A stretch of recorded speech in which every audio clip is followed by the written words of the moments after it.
Assalamualaikum warahmatullahi wabarakatuh. Perkenalkan, nama saya Marsyanda dari program studi Teknologi Hasil Perikanan dengan NIM S109201921021011. Tujuan saya membuat video ini untuk memenuhi tugas mata kuliah mikrobiologi yang diampu oleh Ibu Jawiana Soekani, SPI, MPD. Adapun beberapa pertanyaan yang akan saya jawab, diantaranya ada faktor intrinsik mikroba, faktor ekstrinsik mikroba, faktor implisit mikroba, kurva pertumbuhan mikroba, dan metabolisme mikroba. Nah, langsung saja kita masuk ke dalam nomor 1. Yang pertama ada jelaskan faktor intrinsik. Faktor intrinsik yaitu sifat fisik kimia dan struktur produk perikanan yang mempengaruhi pertumbuhan mikroorganisme. Nah, faktor yang mempengaruhinya yaitu yang pertama ada nilai pH. Kebanyakan mikroorganisme dapat tumbuh baik pada pH 7 atau netral dan hanya beberapa yang dapat tumbuh pada pH 4. Nah, yang kedua ada aktivitas air atau AW. Kebanyakan produk perikanan segar adalah di atas 0,99. Bakteri pembusuk tidak dapat tumbuh di bawah AW di bawah 0,91. Yang ketiga ada potensi oksidasi reduksi.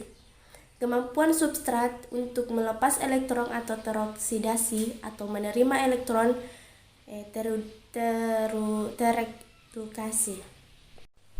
Yang keempat ada kandungan nutrisi. Untuk dapat tumbuh dan berfungsi secara normal, mikroorganisme membutuhkan komponen seperti air, vitamin, serta mineral. Sumber makanan mikroba yaitu gula, alkohol, dan asam amino. Yang kelima ada senyawa antimikroba. Ketahanan produk perikanan terhadap serangan mikroorganisme dapat dipengaruhi oleh adanya senyawa-senyawa antimikroba yang terdapat secara alami. Yang keenam, struktur biologi. Beberapa struktur produk perikanan mempunyai struktur spesifik yang melindungi terhadap masuknya organisme pembusuk. Selanjutnya kita masuk ke dalam pembahasan yang kedua yaitu jelaskan faktor ekstrinsik. Nah, faktor ekstrinsik adalah kondisi lingkungan penyimpanan yang mempengaruhi produk perikanan dan mikroorganisme. Faktor ekstrinsik yang mempengaruhi jenis mikroorganisme pada produk perikanan yaitu yang pertama ada suhu.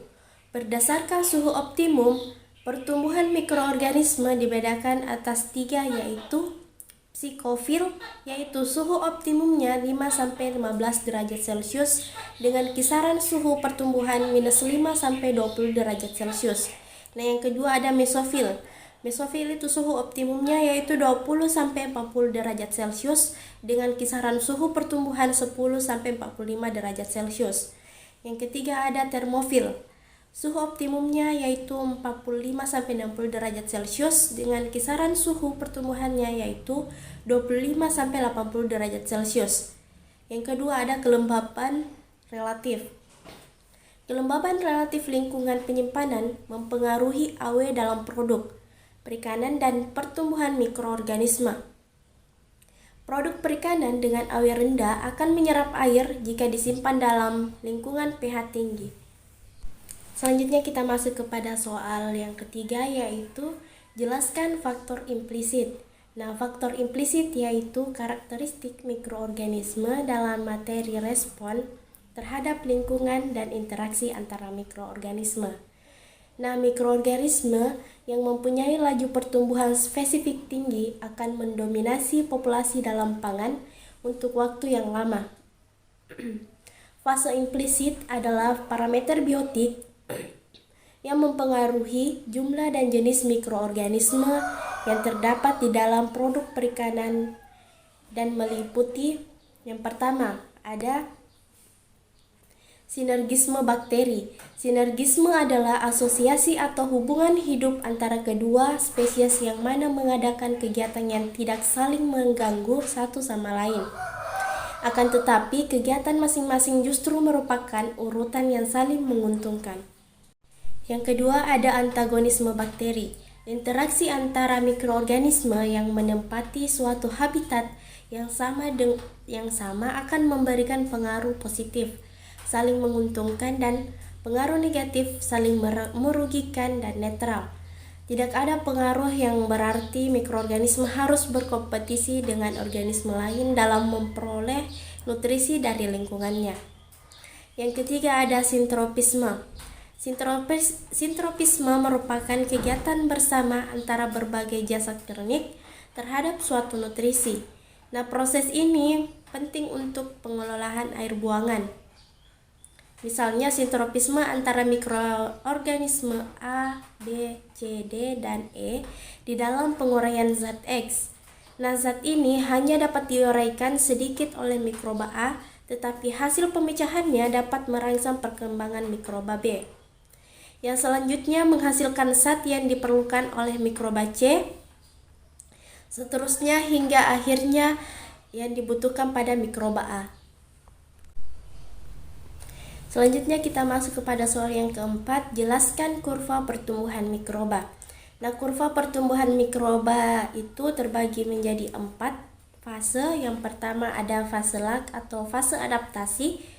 Nah, jika mikroorganisme dipindahkan ke dalam suatu medium, mula-mula akan mengalami fase adaptasi untuk menyesuaikan dengan kondisi lingkungan sekitar. Lama fase adaptasi dipengaruhi oleh beberapa faktor, diantaranya medium dan lingkungan pertumbuhan. Yang kedua ada jumlah inokulum. Yang kedua ada fase eksponensial. Pada fase ini, mikroba membelang dengan cepat dan konstan mengikuti kurva logaritmik. Pada fase ini, kecepatan pertumbuhan sangat dipengaruhi oleh medium tempat tumbuhnya seperti pH dan kandungan nutrien. Juga kondisi lingkungan termasuk suhu dan kelembaban udara. Pada fase ini, mikroba membutuhkan energi yang lebih banyak dari fase yang lain. Akhirnya fase eksponensial yaitu kecepatan pertumbuhan populasi menurun. Fase yang ketiga itu fase stasioner. Pada fase ini jumlah populasi sel tetap karena jumlah sel yang tumbuh sama dengan jumlah sel yang mati. Nah, ukuran sel pada fase ini menjadi lebih kecil karena sel tetap membelah meskipun zat-zat nutrisi sudah habis. Karena kekurangan nutrisi, sel kemungkinan mempunyai komposisi yang berbeda dengan sel yang tumbuh pada fase logaritmik. Nah, pada fase ini, sel-sel lebih tahan terhadap keadaan ekstrim seperti panas, dingin, radiasi, dan bahan kimia.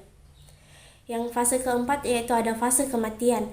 Nah, fase kematian ini sebagian populasi mikroba mulai mengalami kematian karena beberapa sebab, yaitu yang pertama, nutrien di dalam medium sudah habis. Yang kedua, energi cadangan di dalam sel habis. Kecepatan kematian bergantung pada kondisi nutrien, lingkungan, dan jenis mikroba. Selanjutnya kita masuk kepada soal yang terakhir yaitu jelaskan metabolisme mikroba. Metabolisme merupakan seluruh peristiwa reaksi-reaksi kimia yang berlangsung dalam sel makhluk hidup. Metabolisme terdiri atas 2 proses yaitu anabolisme dan katabolisme. Yang pertama, anabolisme adalah penyusunan senyawa kimia sederhana menjadi senyawa kimia atau molekul kompleks. Pada peristiwa ini diperlukan energi dari luar. Nah, energi yang digunakan dalam reaksi ini dapat berupa energi cahaya ataupun energi kimia.